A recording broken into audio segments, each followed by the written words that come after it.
सीताराम सभी को।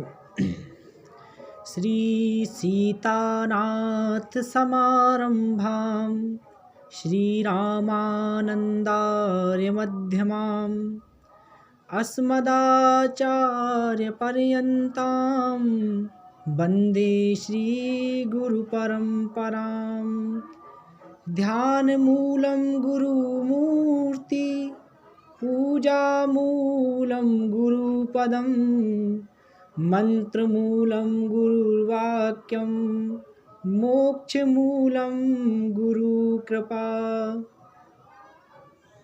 सद्गुरुदेव भगवान के पावन चरणों में प्रणाम करते हुए, भगवान श्री रामचंद्र जी के पावन चरणों में नमन करते हुए, आज मैंने एक विषय पे विचार किया। हम सभी के जीवन में ये प्रायः होता है, हम जिस चीज़ की कल्पना करते हैं, जिस चीज़ की कामना करते हैं, वह वस्तु, वह व्यक्ति या सांसारिक जो भी चीज़ हो वह हमें प्राप्त नहीं होती। हम अथक परिश्रम भी करते हैं, प्रयास भी करते हैं, यदि वह वस्तु हमें प्राप्त नहीं होती है तो क्या जाना जाए कि इसमें प्रभु की क्या इच्छा है, हमें ये वस्तु क्यों नहीं मिल रही है। मानस जी में, श्री रामचरित मानस जी में भगवान शिव एक बहुत अच्छा प्रसंग माता पार्वती जी को सुनाते हैं। भगवान शिव कहते हैं कि हे भवानी, मनुष्य को प्रभु वह वस्तु कभी प्रदान नहीं करते जो उसके हित में ना हो। जिस वस्तु से हमारा अहित होता हो, हम कितना भी भगवान से मांगें, कितनी भी प्रार्थना करें, कितना भी यत्न करें, किंतु वह हमको प्राप्त नहीं होगी।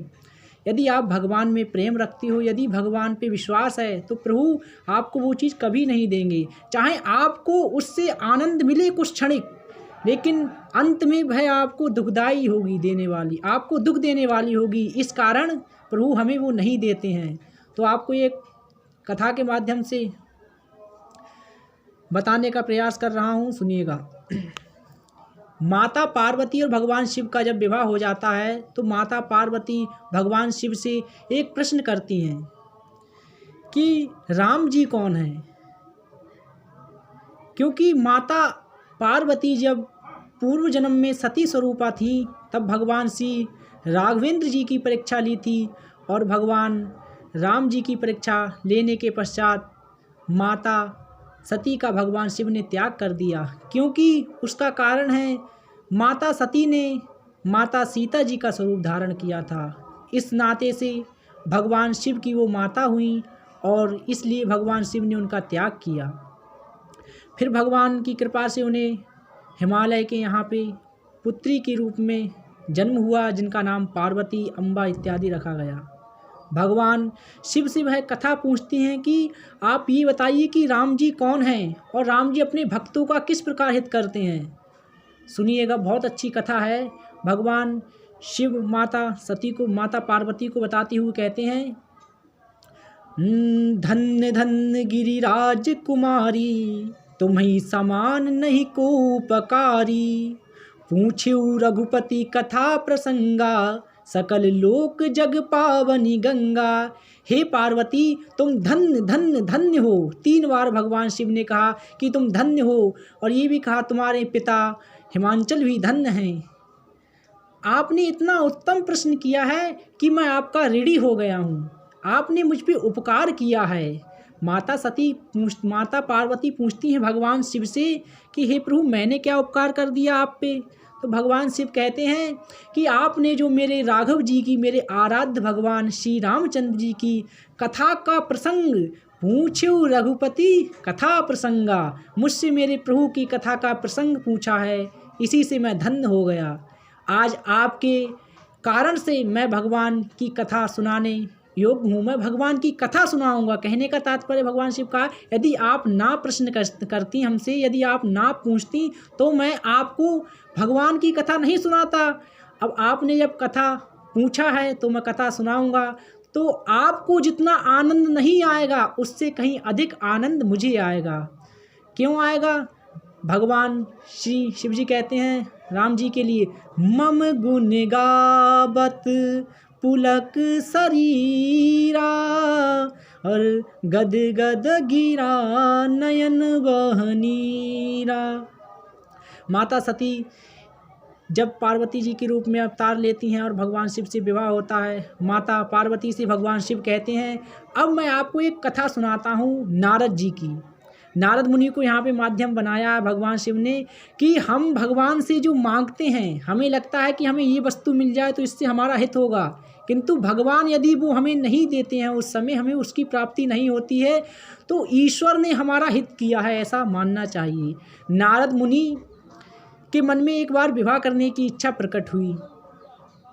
अब मनुष्य जो सन्यासी है, जो महात्मा है, उसका जो स्थान है वह गृहस्थ से ऊपर का स्थान है। ब्रह्मचर्य आश्रम, गृहस्थ आश्रम और वानप्रस्थ आश्रम, संन्यास आश्रम। तो जो संन्यास आश्रम है, ऋषि का जो स्थान है, वह सबसे श्रेष्ठ है। अब नारद मुनि के मन में जब विवाह करने का विचार आया तो ये हुआ कि जैसे नारद मुनि ऊपर से नीचे की ओर आ रहे हैं। भगवान से मुनि ने जाके कहा कि हे प्रभु, मेरे मन में विवाह करने की इच्छा है, मैंने एक कन्या को देख रखा, बहुत सुंदर कन्या है, मैं उससे विवाह करना चाहता हूँ। क्या कहा नारद मुनि ने? आपन रूप देहु प्रभु मोहि, आन भांति नहीं पावहु ओहि। हे भगवान, हे दयानिधि, आपसे बड़ा हितैषी मेरा कोई है ही नहीं, और वास्तविकता यही है, भगवान से बड़ा इस जीव आत्मा का परमात्मा से बढ़कर हितैषी कोई है ही नहीं। तो नारद मुनि ने कहा, हे प्रभु, आप मेरे हितैषी हो, आप मेरे प्रभु हो, मैं विवाह करना चाहता हूँ, मुझे आप अपना स्वरूप प्रदान कीजिए। क्यों मांगा ये स्वरूप? कन्या सुंदर है तो उसके लिए वर भी तो सुंदर होना चाहिए। तो भगवान, हरि से अधिक सुंदर कोई नहीं, हरि बहुत सुंदर है। भगवान से कहा, आप अपना रूप दीजिए, और इसके अतिरिक्त मैं उसे पा ही नहीं सकता हूँ। आन भांति नहीं पावऊँ ओहि, अन्य किसी प्रकार से मैं उसे प्राप्त नहीं करूँगा, सिर्फ आपकी कृपा होगी, आप अपना स्वरूप दीजिए सुंदर, जिससे मैं उसे प्राप्त कर सकूं। लेकिन जाते जाते इतना कहने के पश्चात नारद जी ने एक बहुत अच्छी बात कही, ये भक्त का लक्षण है। नारद जी पता क्या कहते हैं भगवान से? जेहि विधि नाथ होई हित मोरा, करहु सुबेगी दास मैं तोरा। भगवान से कहा कि हे प्रभु, जिसमें मेरा हित हो, जिस प्रकार मेरा हित हो करुणा निधान, आप वही जल्दी से कीजिए। बहुत अच्छा यहाँ पे प्रसंग कहा नारद जी ने, जिस प्रकार हमारा हित हो, जिसमें हमारा हित हो। यदि नारद मुनि ना भी कहते तब भी प्रभु उनका हित ही करते। अब विचार करने की बात यहाँ पे ये है, यदि भगवान नारद मुनि का विवाह हो जाने देते तो नारद मुनि उस आश्रम से नीचे आते। मनुष्य का स्वभाव है नीचे से ऊपर जाना, और जब ऊपर से नीचे आता है तो उसका पतन होता है। तो नारद मुनि के लिए भगवान ने विचार किया कि ये मेरा भक्त बहुत सरल हृदय का, परम कोमल है, परम स्नेही भगवान के हैं नारद मुनि, और प्रभु के भक्त हैं, लेकिन मोह के कारण इनका पतन हो जाए ये उचित नहीं है। तो भगवान अपने भक्त की रक्षा के लिए, अपने भक्त को उस पतन से बचाने के लिए उन्हें अपना स्वरूप ना देके उन्हें एक वानर का स्वरूप देते हैं। नारद जी बाद में कहते हैं, कपि आकृति तुम कीन हमारी, करहई कीस सहाय तुम्हारी। नारद मुनि बाद में भगवान को श्राप भी देते हैं, कथा आप सबको पता है, क्योंकि तुमने हमें बानर का स्वरूप दिया, यही बानर तुम्हारी आगे चल के सहायता करेंगे। और क्या कहा नारद मुनि ने क्रोध में आके भगवान से बाद में, मम अपकार की न तुम भारी, नारी बिरहा तुम हो दुखारी। तुमने मेरे ऊपर अपकार किया है, उपकार नहीं अपकार किया है मेरे ऊपर, तुमने मेरा बुरा किया है, इसलिए मैं तुम्हें श्राप देता हूँ। जिस प्रकार नारी की बिरहा में आज मैं तड़प रहा हूँ, उसी प्रकार तुम इस संसार में जाओगे और नारी की बिरहा में तड़पोगे। तो भगवान ने उस श्राप को भी शिरोधार्य किया है। भगवान कितने दयालु हैं, अपने भक्त के कल्याण के लिए प्रभु अपने भक्त का श्राप शिरोधार्य करते हैं, और इस पृथ्वी लोक में राम जी के स्वरूप में आके वो लीला करते हैं। माता सीता के हरण के पश्चात भगवान विरह में व्याकुल होते हैं और नारद मुनि की उस बात को सत्य करते हैं। कहने का तात्पर्य यह है कि भगवान हमें जो दे रहे हैं उसे आनंद से स्वीकार कीजिए। जो अथक प्रयास से, अथक परिश्रम से हमें प्राप्त नहीं हो रहा है, बार बार छूट जा रहा, तो ये मानिए कि इसमें हमारा हित नहीं है। राम जी ये नहीं चाहते। राघव जी आपको और हमको वही देंगे जिसमें हमारा कल्याण होगा। स्वतः ही सब कुछ होने लगता है जब प्रभु कृपा करते हैं। कहने का तात्पर्य यही है कि यदि कोई वस्तु हमें प्राप्त ना हो, कोई प्रिय वस्तु हो, कोई हमारा संबंधी हो, कोई स्नेही हो, कोई मित्र हो, कोई भी हो, यदि वो प्राप्त नहीं हो रहा तो उसके लिए संकोच मत कीजिए, बस सीताराम जी का भजन कीजिए, प्रभु से स्नेह कीजिए। जय सिया राम, जय सीताराम।